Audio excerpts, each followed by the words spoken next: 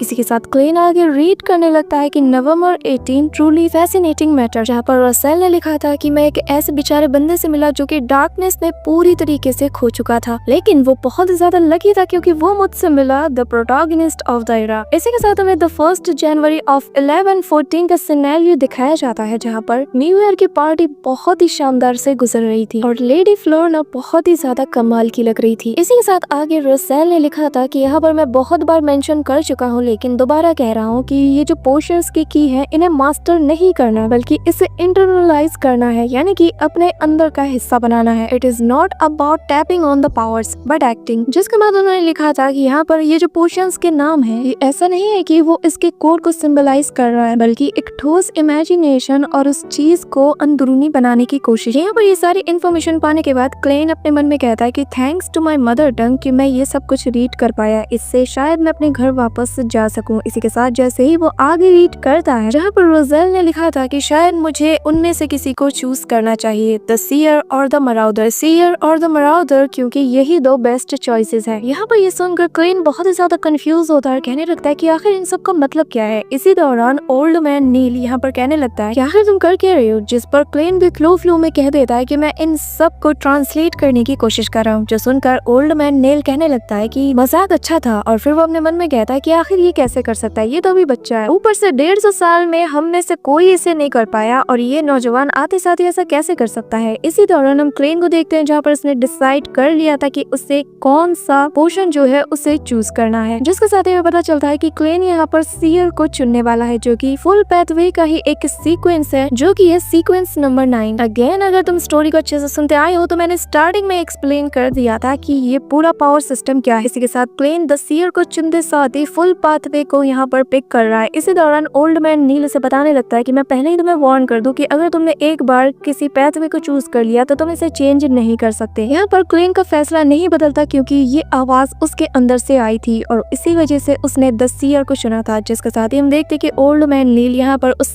पोशन को बनाना शुरू कर देता है और फिर थोड़ी ही देर में यहाँ पर वो पोशन बनकर रेडी हो जाता है। क्लेन उसे ग्रैब करता है एंड देन उसे कटक जाता है एंड भाई जैसे ही वो इसे लेता है ना, उसके बॉडी में इस तरीके के रिएक्शन हो रहे होते हैं जो कि हमें साफ नजर आते हैं। उसके एक एक सेल में चेंजेस आना शुरू हो जाता है। क्लेन को पेन भी हो रहा होता है कि तभी यहाँ पर ओल्ड मैन नील कहने लगता है कि अब एक ऐसी चीज को इमेजिन करो जो कि इस वर्ल्ड से बिलोंग करता है। जो सुनते साथ ही क्लेन यहाँ पर एक हैट को इमेजिन करता है, जिसके बाद ओल्ड मैन नील कहने लगता है कि अब एक ऐसी चीज को इमेजिन करो जो कि इस वर्ल्ड से बिलोंग ही नहीं करता एंड लिटरली वो यहाँ पर एक न्यूक्लियर बॉम्ब को इमेजिन करता है। जिसके बाद वो अपना कंट्रोल खोने लगता है और धीरे धीरे यहाँ की चीजें गड़बड़ाना शुरू हो जाती है, जो देख कर यहाँ पर ओल्ड मैन नील उससे कहने लगता है कि अपने आप पर काबू रखो और फिर क्लेन जैसे तैसे करके खुद पर कंट्रोल कर लेता है। यहाँ पर जैसे ही क्लेन अपनी आंखें खोलता है तो वो हर एक चीज को डिफरेंट वे में देख पाता है क्योंकि उसका विजन चेंज हो चुका था, विच मीन्स कि उसे ये एबिलिटी अब मिल चुकी है। यहाँ पर क्लेन लोगों के ऑरा को बहुत ही इजीली पिक कर पा रहा था। जिसके बाद ओल्ड मैन नील बताने लगते हैं कि अगर तुम अपनी पावर को ज्यादा वक्त के लिए यूज करोगे तो इससे तुम्हारी स्टेमिना बहुत ही ज्यादा कम हो जाएगी। इसी वजह से वो उसे बताते हैं कि अपने फोरहेड पर 2 बार फिंगर्स को टैप करो जिससे तुम्हारी ये पावर ऑफ हो जाएगी। सो गाइस हम देखते हैं कि इसी के साथ अपना क्लेन एक बियॉन्डर बन चुका है और फिर वो स्मिथ के पास जाता है जहाँ पर वो बताने लगता है कि तुम एक नाइट हॉक बनने से पहले एक क्लर्क बन के रहोगे जिसके लिए तुम्हें सैलरी भी मिलेगी, जहाँ पर हमें बताया जाता है कि उसे वीकली 12 पाउंड्स तक मिलेंगे। जिस सुनकर यहाँ पर वो मन में कहता है कि ये तो बहुत ही ज्यादा है क्योंकि उसका जो बड़ा भाई है यानी कि क्लेन का बड़ा भाई वो भी वीकली इतना ज्यादा अर्न नहीं करता, उसे तो बस 6 पाउंड मिलते हैं। इसी के साथ हम लियोनार्ड को देखते हैं जहाँ पर वो बताने लगता है कि हमारा आज फर्स्ट मिशन आ चुका है जहाँ पर एलाइट नाम का बंदा जो कि किडनैप हो चुका है, हमें उसे ढूंढना है और फिर ये लोग क्लेन को इस मिशन में ले लेते हैं। जिसके साथ ही हम देखते हैं कि लियोनार्ड यहाँ पर क्लेन को बताने लगता है कि तुम्हारी ये जो सीयर एबिलिटी है इसकी मदद से तुम किसी को भी ट्रैक कर सकते हो। जो सुनकर यहाँ पर क्लेन अपनी एबिलिटी का वही फोरहेड पर टैप करके यूज करना शुरू कर देता है और वो अपनी की का यूज करते साथ ही वहाँ की चीजों को ट्रैक कर रहा था। उसके सामने हर एक चीज का फिगर बन रहा था। यहाँ पर उसकी की उसे बार बार डायरेक्शन बता रही थी जिनका फॉलो करते करते ये लोग फाइनली उस मेंशन के बाहर पहुंच जाता है जो कि एक ओल्ड मेंशन टाइप का था और जहाँ पर किडनैपर्स मौजूद थे। जिसके साथ ही क्लेन अपने सुपरविजन का यूज करते हुए अंदर की तरफ देख लेता है कि कौन कौन मौजूद है। जिसके साथ ही अब सारा काम लियोनार्ड का था क्योंकि अब यहाँ पर एक्शन होने वाला था और हम देखते हैं कि बहुत टॉप लेवल की फाइटिंग यहाँ पर होती है जिसे कि एनिमेशन ने एक और लेवल तक पहुंचा दिया था। और जिसके साथ ही हम देखते हैं कि लियोनार्ड ने अकेले ही उन दोनों का काम तमाम कर दिया था, लेकिन फिर वो किडनैपर्स अपने डेमोनिक रूप में ट्रांसफॉर्म हो जाते हैं। लेकिन उनके डेमोनिक ट्रांसफॉर्मेशन के बावजूद भी यहाँ पर हम देखते हैं कि लियोनार्ड बहुत ही कमाल की फाइट करता है और उन दोनों को ही यहाँ पर हरा देता है। लेकिन इसी दौरान क्लेन कुछ मिस्टीरियस सी चीज को फील करता है जहाँ पर वो अपनी खोई हुई मेमोरी का एक हिस्सा देख पाता है जिसमें वो फील करता है कि जैसे वो इस जगह पर पहले भी आ चुका है। उसके सामने एक डोर भी होता है जिस डोर को उसने ओपन किया था एंड सडनली वो प्रेजेंट में आ जाता है और वो अपने मन में कहता है कि क्लेन यहाँ पर आ चुका है। यहाँ पर क्लेन के उन सारे विजन को देखकर वो बहुत ही ज्यादा कंफ्यूज हो रहा था कि तभी हम देखते हैं कि यहाँ पर उनका मिशन खत्म हो जाता है और फिर क्लेन वापस अपने घर आ जाता है। लेकिन जैसे ही वो डोर ओपन करता है वो खुद को वापस से उसी ओल्ड मेंशन में पाता है, जो देखकर वो पूरी तरीके से शॉक्ड हो जाता है। मतलब यार वही मेंशन जिसमें कि अभी अभी इन लोगों ने अपने मिशन को अंजाम दिया और घूम फिर के क्लेन वापस से उसी जगह पर पहुंच गया। यहाँ पर हम देखते हैं कि क्लेन बिल्कुल नहीं घबराता और उसके सामने जो डोर होता है वो वापस से उसे ओपन करने के लिए आगे बढ़ता है, क्योंकि उसने अपने पास्ट मेमोरी में देखा था कि वो यहाँ पर एक बार आ चुका है। एंड देन जैसे ही वो डोर ओपन करता है उसके सामने डेस्क पर एक बुक रखी थी जिसके की पेज फ्लिप्स हो रहे थे और फिर एक सर्टन पेज ओपन होता है जिसमें लिखा था everyone will die including me. यहाँ पर क्लेन बहुत ही ज्यादा शॉक तो था, लेकिन नेक्स्ट सीन में हम देखते हैं कि वो खुद को द फूल टैरेट कार्ड के ऊपर पाता है। लेकिन नेक्स्ट सीन में यहाँ पर सब कुछ नॉर्मल सा हो जाता है। जैसे ही क्लेन अपनी आंखें खोलता है वो वापस से खुद को अपने डेस्क पे पाता है और फिर वो अपने मन में कहता है कि उस मेंशन जहाँ पर इन लोगों ने अपने मिशन को अंजाम दिया है उस मेंशन में कुछ तो मौजूद है। द एंटागोनिस्ट फैमिली की वो नोटबुक जो कि गुम हो चुकी है, शायद उसका क्लू कहीं ना कहीं उसी मेंशन में मौजूद होगा। और इसी के साथ हमारा आज का ये एपिसोड यहीं पर एंड हो जाता है, जो कि अपने साथ बहुत से सवालिया निशान छोड़ जाता है जिनके जवाब हमें नेक्स्ट एपिसोड में मिलेंगे। So that's it for today guys. I hope कि तुम सब आज की वीडियो बहुत ही ज्यादा पसंद आई होगी। अगर हाँ तो वीडियो को लाइक करना, चैनल पे नए हो तो सब्सक्राइब करना। तो मिलते हैं नेक्स्ट वीडियो में, तब तक के लिए बाय।